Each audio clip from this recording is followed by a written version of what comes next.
चोरी का जो आपने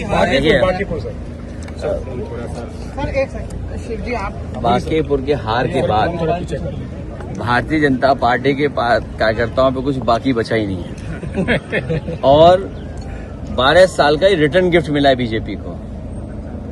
बीजेपी अगर कुंदरकी की तरह चुनाव लड़ती या बंगाल की तरह चुनाव लड़ती, बीजेपी फोर्स को लगा देती और जैसे चुनाव लड़ते हैं बीजेपी के लोग, तो बीजेपी की हार नहीं होती। ये आपको हमको समझने की बात है। उन्होंने बिना पुलिस प्रशासन को लगा के, बिना बेईमानी किए, बिना ईवीएम पे कुछ घोटाला किए देखना चाहते थे कि कितनी नाराजगी है उन्हें। इसलिए धोखे में मत रखो आप भी और ना हम धोखे में हैं।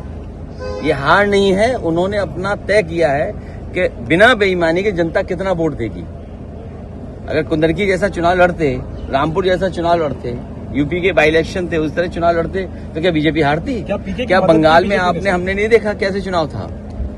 मैं सवाल की मदद की सर बीजेपी ने कि बीजेपी को समझने की जरूरत है। बीजेपी ने बिल्कुल फेयर चुनाव कराया इस बार। पुलिस प्रशासन नहीं लगाया।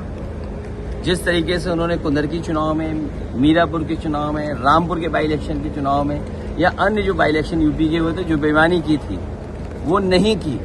और जिस तरह बंगाल में उन्होंने फोर्स लगाया था, वो फोर्स नहीं लगाया। कि आपने फोर्स देखा? वैसे कुंदरकी जैसा फोर्स देखा आपने? तो समझ लो आप। तो वो चेक कर रहे थे कि कितनी जनता में नाराजगी है। जब आम चुनाव आएगा तो वो अपना फोर्स लगा देंगे। अरे दतिया की तो बतिया ही मत करो, बात ही मत करो आप।